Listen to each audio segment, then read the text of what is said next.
Hi, everyone. Welcome to the Global Day of Jewish Learning 2018. We really hope you enjoy our session today, and we encourage all of you to participate in the Global Day of Jewish Learning on Sunday, November 11th. If you would like to register for this program, if you would like your community to be part of it, please go to theglobalday.org. You may register there or check our Facebook page. It's a pleasure to be here with you today. So the theme for this year is journeys. And what we will be discussing today is the idea of wandering, the journey of the Jewish people, and how it has affected who we are and how we have survived as a group. I guess the first question we can ask is our history of exile good or is it bad? Because by definition, exile is not a good thing. Exile is bad. But it may very well be that the exile experience that we have gone through for many, many years, more than 2000, has been what has really allowed us to survive in spite of everything we've been through. Of course, here's another question. Do we create roots when we are in exile? Roots are very important. On the other hand, if we do create roots where we live, then it's much harder to leave, sometimes even impossible. So for people like farmers who are bound to the land, leaving is something very difficult, probably impossible, and would not allow for their survival. What's very interesting to me is that the issues that we deal with today in terms of wandering are not so different from the issues that we dealt with in the past. The question of should we go back to our land, whatever we consider that to be, or should we not? Are we in exile today, or what is happening today is not exile? Do we create roots where we are? Do we identify as citizens of our country or as part of the Jewish people? Who are we? And how do we connect to both Israel, the collective land of Israel, and the countries where we live? So I'm going to ask you to read text 1, and I just want to make a little comment. We do have the chat window open. If you want to send any questions at any time, please feel free to do so. We will answer them as they pop in. So make this interactive and you can participate. So text 1 actually is going to discuss how exile has allowed for migration that has given us flexibility and an ability to adapt to new conditions. So if we can read that text, the Jewish people have suffered in a particular way from deliberate campaigns of destruction, from the wars of Bar Kokhba until our own time. But on the other hand, the Jewish people have also had many advantages with regard to their physical existence. Their exiled state, in spite of its inherent difficulties, provided the Jews with a possibility which most inhabitants of other countries did not have, of wandering and migrating from place to place. Moreover, it also gave them a certain kind of flexibility and made them capable of adapting to new conditions as other people were not. For example, nations that were composed mainly of farmers, bound to their land, were extremely vulnerable to every natural disaster that befell them, whereas the Jews were not affected by such catastrophes. So here's Rabbi Steinsaltz, one of the great rabbis of our times, discussing that it might be that this exile that was forced on us, or this need to leave our land throughout our history, has allowed us to become a people who can adapt to the lands in which we live. If that's the case, then that might be one of the reasons why we have survived. When we think of all the powerful countries that were around 2,000 years ago, and there's no one left, and yet the Jews who were exiled, who were persecuted almost every century are still around, there must be something that has made us different.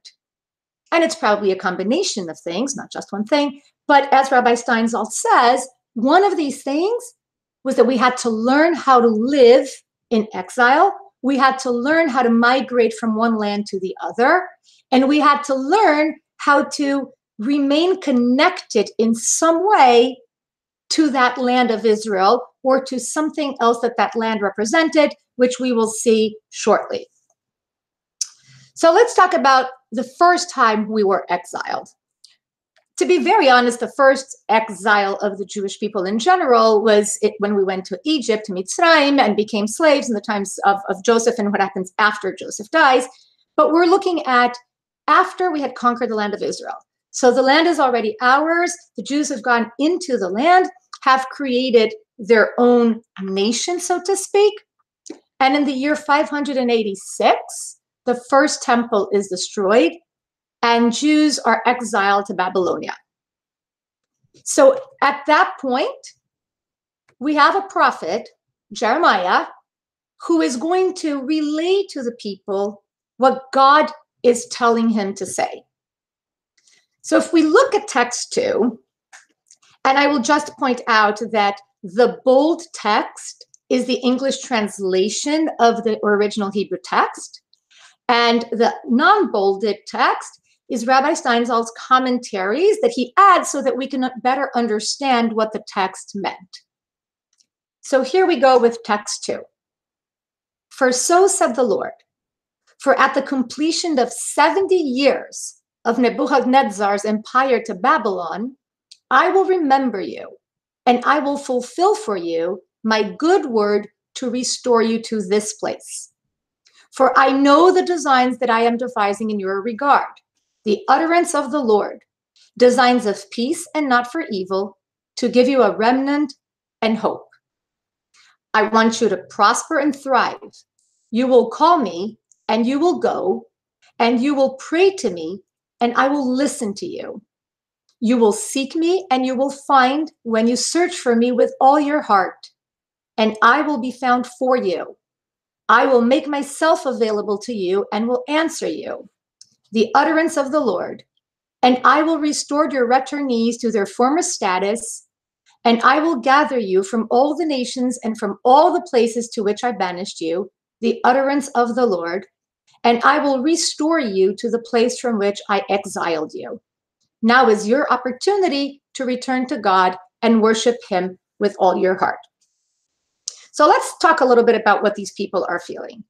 The temple, which is the center of Judaism, which is where people would bring sacrifices when they had to communicate with God, whether it was to thank God for something or to ask God for something or in honor of a holiday. The temple is destroyed. And the Jewish religion, as they know it, is suddenly suspended. If no sacrifices can be brought, if they are not living in the land of Israel, how do they communicate with God? At this point comes the prophet Jeremiah, and as you noticed in the text, repeats over and over again that these are the words of God, right? It's the utterance of the Lord. That God is saying to them, you're going to be in exile for 70 years, but I am promising you a return after 70 years. First question I have is, how many generations did 70 years mean in those days? And it's probably at least 3, if not 4.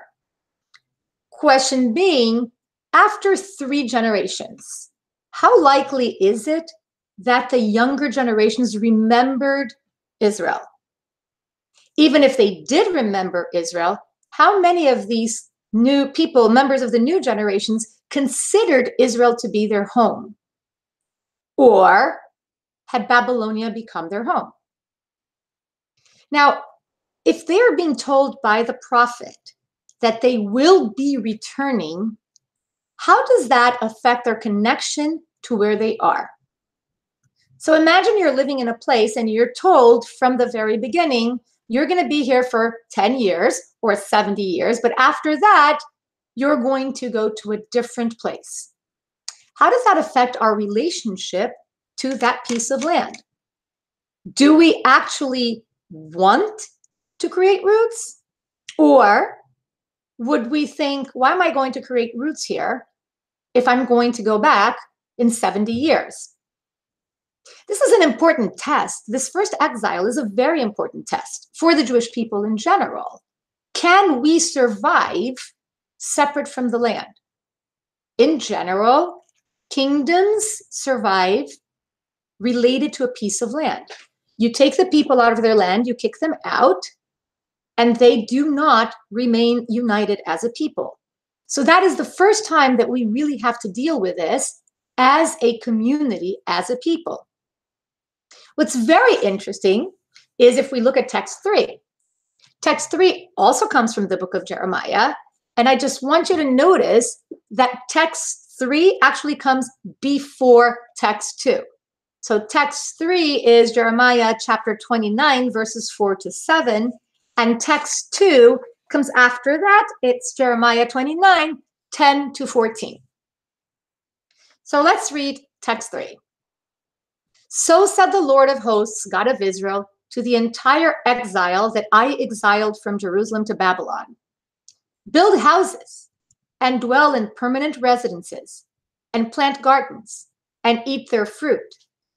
It is advisable for you to engage in agriculture for your livelihoods, and you should even plant for the long term, as your stay in Babylon will not be brief. Take wives and beget sons and daughters, and take wives for your sons and give your daughters to husbands, and they will bear sons and daughters, and you will multiply there and do not be diminished. You should settle in the land, bear children, and live normal lives as a lonely exile awaits you. Therefore, there is no point in living in anticipation of your imminent return to your land. And moreover, seek the peace of the city to which I exiled you and pray to the Lord on its behalf.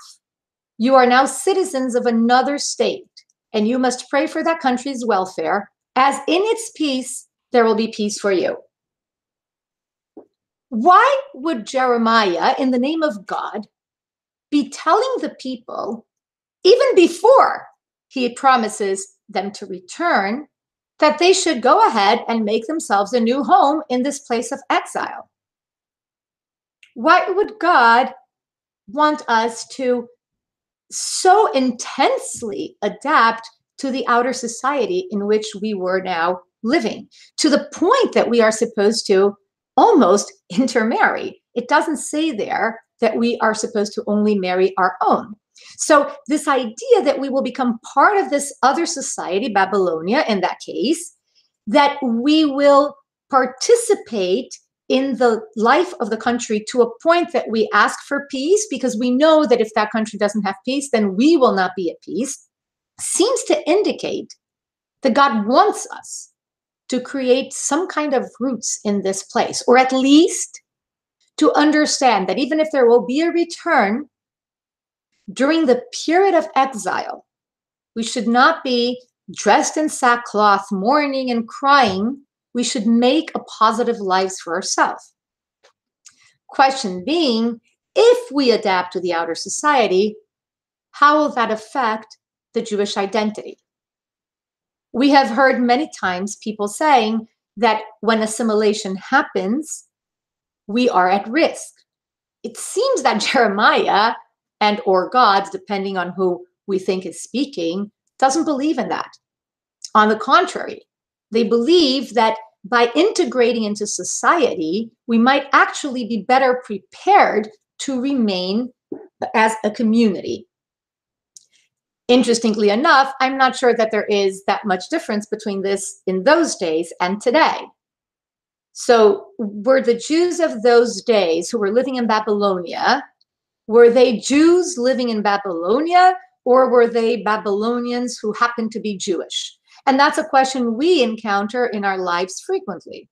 How do you define yourself? Are you a Jew living in America, or are you an American who is Jewish? That hasn't really changed. Now, considering that text 2 came right after text 3 in Tanakh in our Bible, maybe the lesson we are to learn here is that each of them is good only when you have both. So it's not good for us to cry for the land that we cannot have. But it's also not good for us to completely forget that one day we will return to our land. This is this dichotomy of returning and making ourselves at home in host countries is something that we had to deal with throughout our history. Every time we were exiled from one place to the other, whether we take exile just to mean leaving the land of Israel, or if we consider all the times that we were kicked out of countries where we were living, we can think about in the 1950s, the Jews being kicked out of Arab countries. We can think about the Jews in Spain and Portugal being kicked out in the late 1400s, early 1500s. We can think of many instances where Jews were forced to leave a land that had been home for them. Obviously, Eastern Europe in the last century was one of those big migration waves. And we know what happened when we moved here, how that journey affected the way we saw ourselves, affected our level of commitment to the land of Israel and to our own communities. So I want to go back to our texts and what happens after 70 years. God had promised the people through Jeremiah that after 70 years, we were going to return. So here we have a text from the prophet Ezra. Now, Ezra was actually a scribe, and he was the one who assembled all of the people who were returning from Babylonia to Israel when Cyrus, king of Persia, allowed us to return. So here's Ezra speaking about the return. It was in the first year of the newly independent rule of Cyrus, king of Persia, once the end of the allotted time, according to the word of the Lord from the mouth of Jeremiah, had been fulfilled. Jeremiah had predicted that the exiles would return from Babylonia after 70 years. In that year, the Lord roused the spirit of Cyrus, king of Persia, and he, Cyrus, circulated a proclamation throughout his entire kingdom. And Cyrus not only issued an oral declaration, but he put it also in writing, saying, "So says Cyrus, king of Persia, the Lord God of the heavens has given me all the kingdoms of the earth. My reign is a gift from the Lord, the God of Israel. And he has commanded me to build him a house in Jerusalem, which is in Judah. This command came to me from God, and I wish to fulfill it." The previous declaration had certain practical ramifications.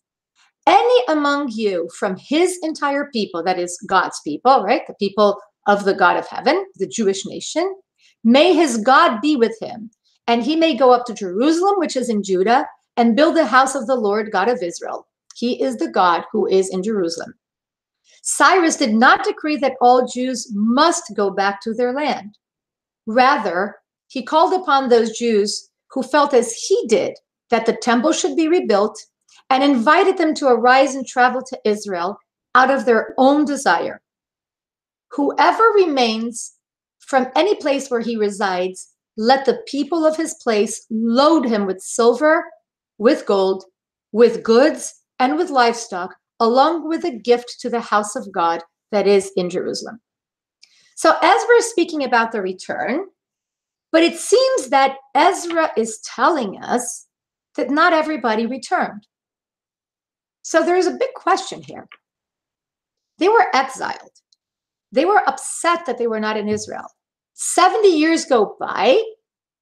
We know that they have built homes, etc., as Jeremiah had told them to do, but now they're given the opportunity to return. And in many cases, we would have expected them to jump on this opportunity. Cyrus said they can go back. There's a temple to be restored. That's when the building of the second temple starts. Why would anybody not want to return? So Rashi, the main biblical commentator in text 5, will explain to us his understanding. And he basically thinks the only reason that would make somebody not want to return to Israel is if they could not afford it financially. So he says, and all that remains, and every Jew who remains in his place cannot immigrate because he has no money. And what are they supposed to do? They will marry him. I command the people of his place to give him and marry him with money and gold and property and cattle so that he can go up to Jerusalem with the donation, which the people of his place will volunteer for the building of the house, to the house of God, which is in Jerusalem. So Rashi means that people would obviously want to go back, except if they can't afford it. And in that case, the rest of the community might even want to help people return. There's almost a communal responsibility to allow everybody that wants to return to go back. Interestingly enough, though, Rabbi Steinsaltz will say that maybe that's not the case. Maybe there were some people that did not return because financially they couldn't afford it. Maybe there were people that had businesses and they now couldn't leave that. Maybe they simply didn't have money for the journey. So they had no choice but to stay. But Rabbi Steinsaltz brings out something else. That it may be that Cyrus was already very aware that some of the Jews would not want to go back. And that is why he says that those that don't want to go back should at least support the ones who want to go back. So, of course, it wasn't that they didn't go back because of financial necessities, because if that were the case, then they wouldn't be able to support the ones who want to return. So let's read text 6, Rabbi Steinsaltz. It was clear to Cyrus that not all Jews would respond to his call, as Babylonia was far from the land of Israel, and the journey was grueling. Therefore, he said, whoever of the Jews remains from any place where he, one who has decided to return to the land of Israel, resides, let the people of his place load him, thereby helping financially by providing him with silver, with gold, with goods, and with livestock, along with a contribution toward the gift to the house of God that is in Jerusalem. Cyrus exhorted any Jews who had decided not to return to at least help those who had chosen to go. He even urged them to send a gift, right, a free will offering to Jerusalem. Cyrus may or may not have known that the returning Jews were about to encounter a virtually desolate land. And I'll stop here for a second to remind everybody that there might be a reason that led people not to want to go back, which is if they had heard of what Israel looked like at that point, they would not have wanted to return. And I'll just give a practical example of today's time. When a hurricane hits, and I live in Florida, so this is very present in our minds. When a hurricane hits and there is a lot of destruction, sometimes people don't even want to go back, because the emotional pain of going back and finding that that which you loved is completely destroyed is tremendous. And added to this is the financial needs to rebuild. If you were already living in a different place and you were able to build some kind of a life in Babylonia, and you know that Jerusalem has been completely destroyed, and all of what you know to be home is no longer there, there is a big chance that you would choose not to return. I simply cannot afford to go back and start rebuilding. And our sages and historians do tell us that really Jerusalem was desolate. It was a terrible, terrible thing that the way they encountered what was left. So, however, he realized they would require more money than mere travel expenses. In addition, Cyrus himself, along with several other kings, donated money and goods to the temple, and was adamant that the Jews themselves should participate in this voluntary enterprise. Thus, Cyrus' statement was more than just a granting of permission for Jews to return to the land of Israel. He was actively encouraging them to return, to build a temple, and to establish for themselves a national home. Of course, we can actually discuss why is it that Cyrus wanted the Jews to return? Why was that so important? And I think there are many issues, many reasons why it would be important for Cyrus that the Jews return. But what we need to look at in this unit is this concept of, do I stay or do I go? What begs the question here is, how did the Jews really feel about having been exiled from Israel? And even though these texts that we have read so far all refer to the period between the destruction of the first temple and the rebuilding of the second temple, the return so that they could rebuild the second temple, that question is a 2,000-year-old question. Because after the destruction of the second temple in the year 70 of the Common Era, we are all still asking that question. We're going to look at a few texts now that discuss the concept of the relationship that Jewish communities had with the land of Israel after being exiled for the second time.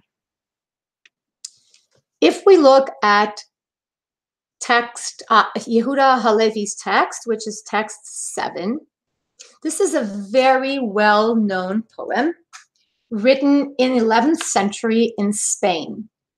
Most of us have heard at least the first line of it. My heart is in the east, yet I am in the utmost west. Yehuda Halevi is in Spain at this time, and so he refers to it as the utmost west. And he continues, how can I taste the food I eat? How could it bring me any rest? The vows and oaths I've sworn, can I heed them as I must? When Zion's bound with Christian rope and I with Arab chains. It seems as easy in my eyes to leave the charms of Spain, as precious as my eyes would find the ruined temple's dust. This is just the first part of a longer poem. So I want you to notice a couple of things here. Number one, how he refers to Spain. So he talks about leaving the charms of Spain.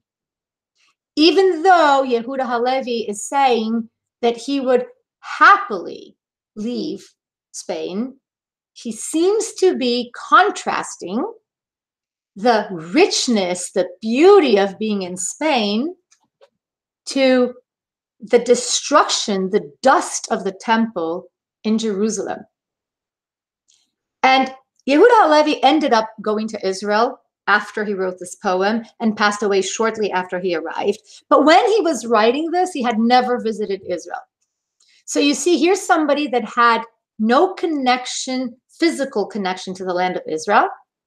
But he's talking about how even though he's living in Spain and there are all the charms in Spain, he still feels the longing for that land of Israel and its destruction. No matter how destroyed it is, it's still better than being in Spain. This brings me to a text that is not in our handout, not in our source sheet, but I think it's important to bring in at this point, which is when the Jews were exiled in Babylonia, one of the Psalms that we read, Psalm 137, says, Al neharot Bavel sham yashavnu gam bachinu bezochrenu et Zion, which translates into, when we sat by the rivers of Babylon, there we sat, and we wept when we remembered Zion. The difference here is that the group that was saying this when they were exiled in Babylonia still remembered Zion from personal experience.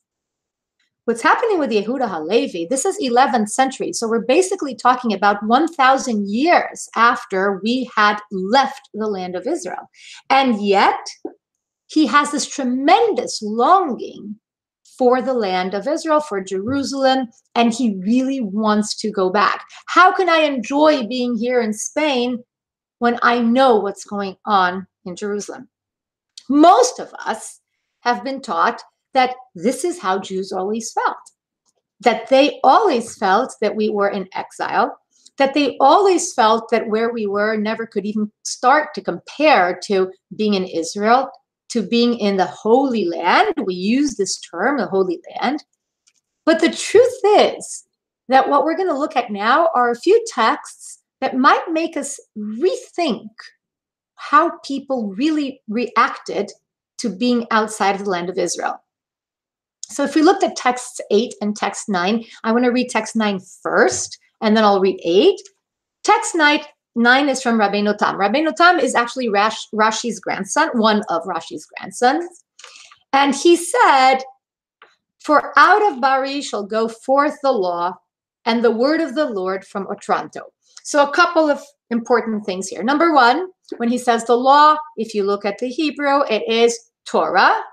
And when he says the word of the Lord, he is actually repeating a structure of text 8. Text 8 is the famous text that we all know, coming from the book of Micah. Ki mitzion tetzeh Torah udvar Hashem Yerushalayim. For Torah shall come from Zion, and the word of the Lord from Jerusalem. Now that was written in the book of Micah, prophet, way before Rabbeinu Tam. Rabbeinu Tam takes that verse, and instead of saying Ki mitzion tetzeh Torah, and from Zion will come Torah, he simply says Ki mi Bari tetzeh Torah. From Bari shall go forth Torah. Bari, both Bari and Otranto were cities today in the area of Italy. What on earth does he mean by that? So Rabbeinu Tam seems to be saying that at one point in our history, Torah was coming from Jerusalem, from Zion, and the word of Hashem was coming from Jerusalem, from Zion, but that in his days, there was Torah and word of God coming from areas outside of Israel. What is he trying to say here? He implies that we can be outside of the land of Israel. We can be in, quote, exile or in diaspora. And yet, not only are we not paralyzed by the fact that we are outside of the land, but we are building our lives, not just homes, not just businesses. We are building a community life in these lands where we are now settling. So the connection to the land may be lost, but connection to Torah, to our Judaism, is still strong. And adapting to a new land, building a new community, does not necessarily mean that you are abandoning Judaism. You may be exiled from the land and yet be committed to not only having a Jewish life, but to creating a new Jewish life, to the extent that the Torah will now come from Bari. It doesn't mean that that's the only place where the Torah is coming from. If we look at this, and again, this is a text that is fairly old. If we look at this text and compare it to what we go through today, so for many, many years, Poland, or Eastern Europe, I should say, was the center of Torah. All of the yeshivas, all of the learning, most of what was coming out in terms of Judaism was not coming from Israel. It was coming from Eastern Europe. In today's world, there are two main centers of Judaism that produce study, literature, text: Israel and America. So again, are we living today something that has been replicated over and over and over again through our history, that we are able to have, Torah coming out of New York, for example, and at the same time being connected to the land of Israel? Text 10 confirms a little bit of how people felt. I think that the most beautiful part of text 10 is that some people didn't feel embarrassed to admit how they felt. So let's read text 10.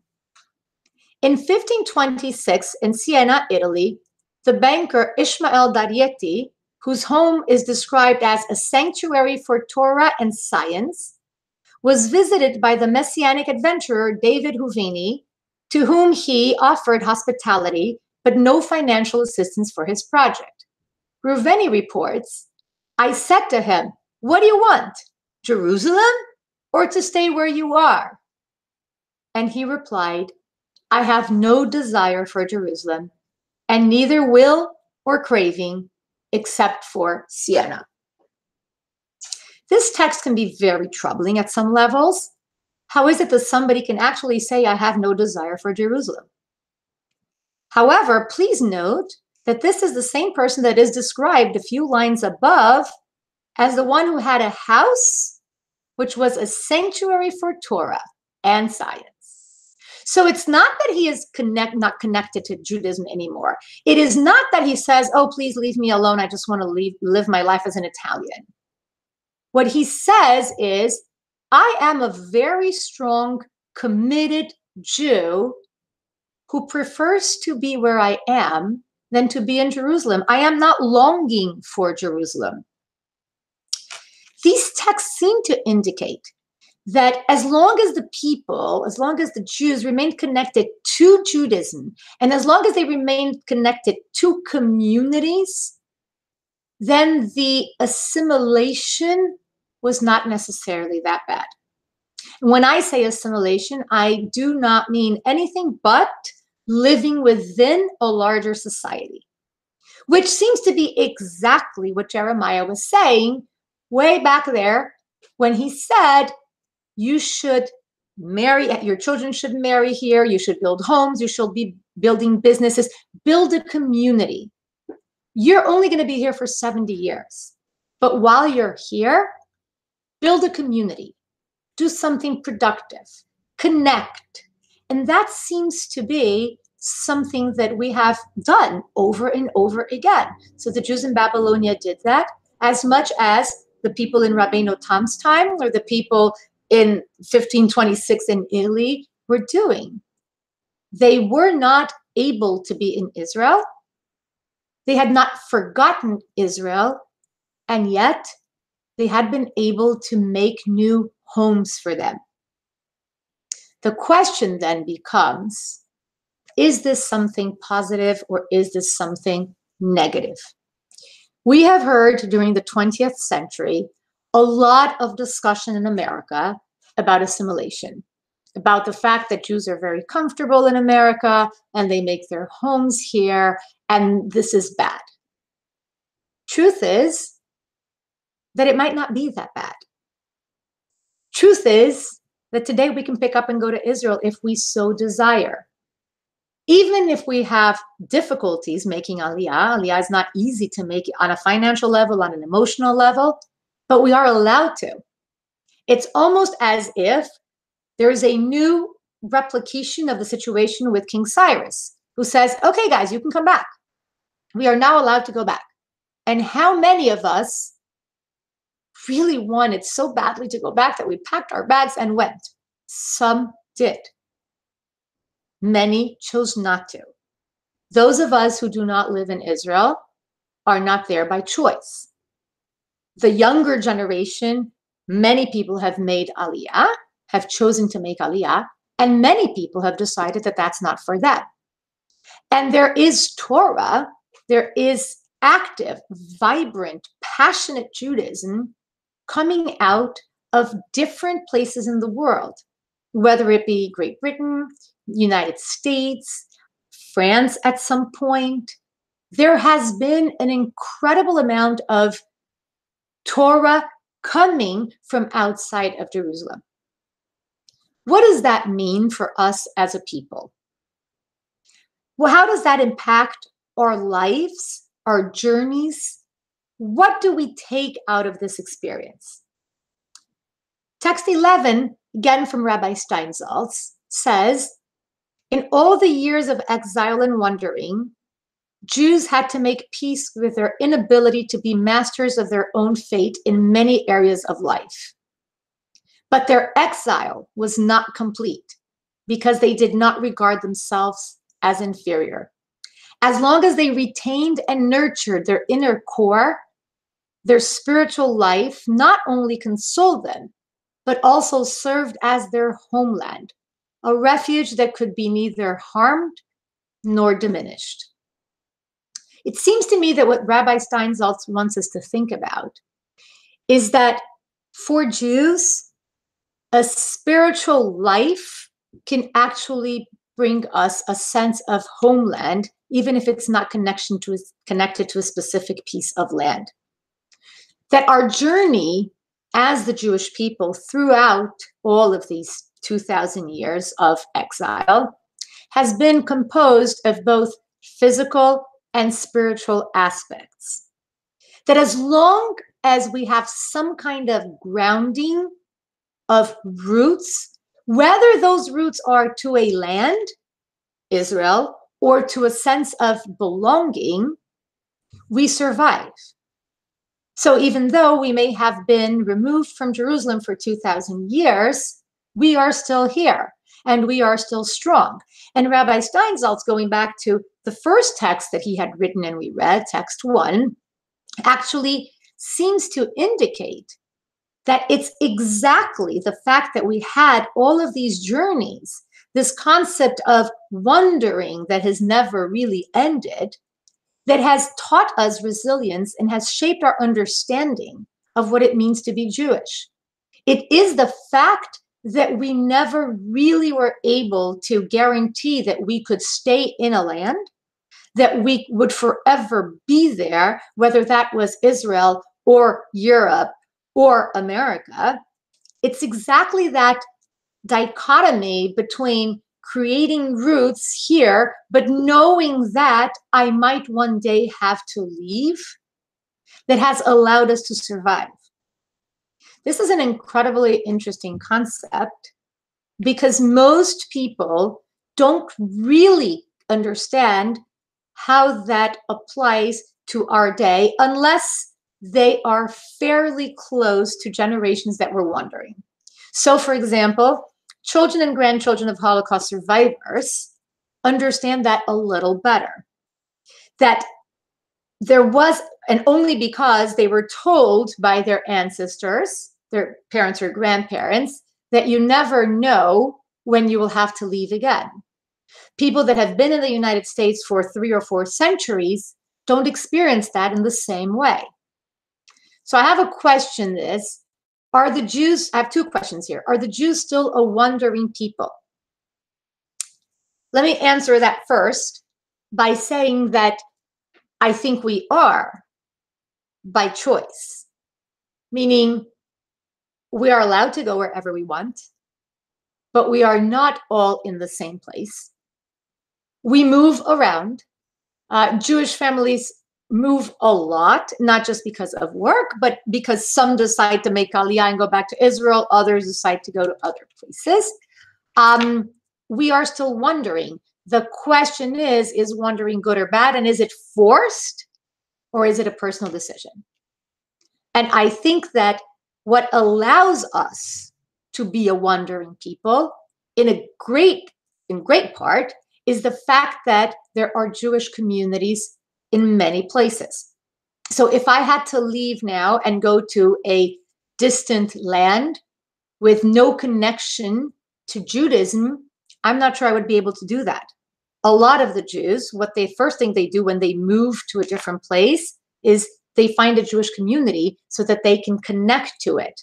And by this, it doesn't have to be a synagogue. That's not what I'm talking about, right? I'm talking about having that connection to Judaism.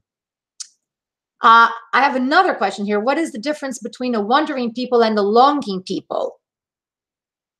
And I'm going to even expand that question by saying, can you not be wandering and be longing, or can you be wandering and not belonging? So are these 2 things, do they happen? Do the 2 of them have to happen at the same time? Are they mutually exclusive? How do we deal with this?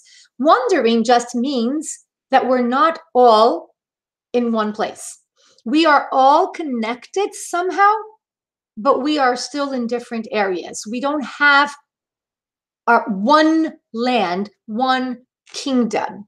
We're spread out, which, by the way, is what Isaiah basically says. The prophet Isaiah says, the famous quote about us being a light unto the nations, and some of the commentaries that say, well, if you are to be a light unto the nations, you can't be all living in the same place. You have to be inserted in different communities so that you can actually bring light into those places.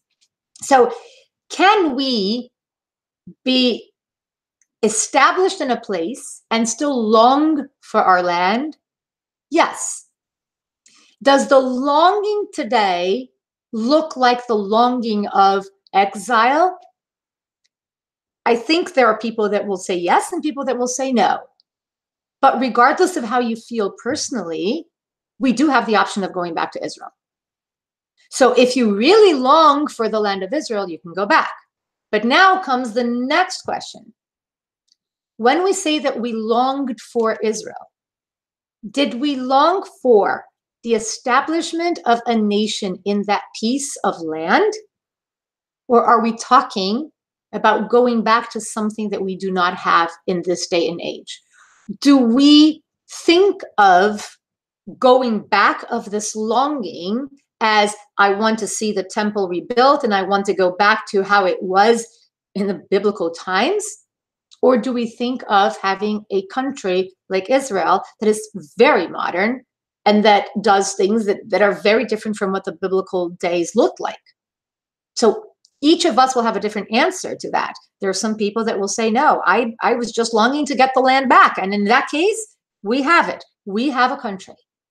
If the longing is for going back to being like we were, to a Judaism of 2,000 years ago, then we don't have that. So it depends. Now I have a third question. Are we exploring or just waiting to go home? And I think that brings us back to those two texts from Jeremiah. If we are waiting to go home, then we are exactly where the prophet said, in 70 years, you are going to go back. Now, we don't know when we're going to, quote, go home, but then you live in that constant state of, I will have to leave. One day I'm going to go back home. When you live like this, there will always be something missing in your life because you're really not living your life now. You're waiting for something to change. You're waiting to be able to go home. And how many people actually live many years of their lives just thinking of, this is not where I want to be. I want to be somewhere else. On the other hand, we have the other text, also from Jeremiah, that says, yes, you will eventually go home, whatever that may mean. But while you're here, make a life for yourselves. Build a community. Bring Torah. Have Jewish learning flourish. Have your communities flourish. This may be not the perfect place for us, but while you're there, do the best with what you have, which is an incredible lesson, not only in terms of adapting to a specific country, but to life in general. If we think of the life message here, we will all, at some point in our lives, go home. We come to this world, we spend a limited number of years in this world, and then we go home, whatever each of us believes going home is in the situation. And there are two ways. You can live your life thinking, well, ultimately in a few years, I'm not going to be here anyway. Or you can build your life and make it vibrant, make it special, make it enjoyable, even though you know that you will not be here forever. I think that's the deeper message of all these texts, that when we talk about journeys, we have to look at not just the physical aspect of a journey, but the spiritual aspect of a journey. If we think of Jews, again, I'm living in Florida, this is very pertinent to my life, Jews from, let's say, Venezuela that have left their countries and have moved to the United States because of the political situation there, right? Are they supposed to make a home here, or are they going to long for when they can go back home? Well, if they're going to sit here and long for going back home and do nothing, they're probably going to be miserable. Yet, the fact that they're building lives here, that they have businesses, that they make friends, doesn't mean that they have to give up on that longing. So yes, you can have this spiritual journey, you can have a physical journey, but altogether, the message that I seem to believe we take out of all of this is that there's a good thing about longing, but it cannot take over your life. That while you're not where you want to be, whether it is in terms of your work or whether it is in terms of where you are physically living, you make the best of what you can where you are. That's what Jeremiah says. You are on a journey. You will go back, but that going back is going to be in 70 years. And as we said, most likely that's a long time in those days. People did not live to be 80 in those days. So to say you're going to go back in 70 years is basically telling that entire generation that is there now, you're not going back. You yourselves are not going back. But it is saying there's something to look forward to. At some point, you are going to go back. But while you're here, make a life, build homes, build communities, have learning, Jewish learning going on. Make this the center of your Torah. Your Torah, your Judaism needs to come from the place that you're in. And we saw this in both the text from Rabbeinu Tam and the other text from Siena, of people saying, I've made a life for myself here, and I am very happy to support Torah that is coming from this place and not necessarily from Israel and Jerusalem. So that's the balance here. Can we learn to live with this balance of having to create roots, but also being aware that there is something deeper that we have to be connected to? Does it really have to be, I am either an American who happens to be Jewish or a Jew who happens to live in America? Or can we connect these two things in a way that we feel connected to the lands where we are? We feel that we are citizens of the countries in which we live, and yet at the same time, we are citizens of the Jewish civilization. And I think that's the balance. That is the dichotomy that every Jew, starting from those way back then when we were sent to Egypt, has had to deal with. We have survived. This is what Rabbi Steinsaltz points out to. We have survived and we have learned to adapt because we have been forced to do so.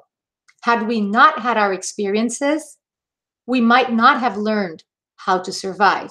It is this concept that we are not completely tied to land that has allowed us to learn resilience, to learn adaptation, to go from very different countries. Imagine the Jews that had to leave Portugal and Spain and ended up in different areas that were culturally completely different and had to adapt.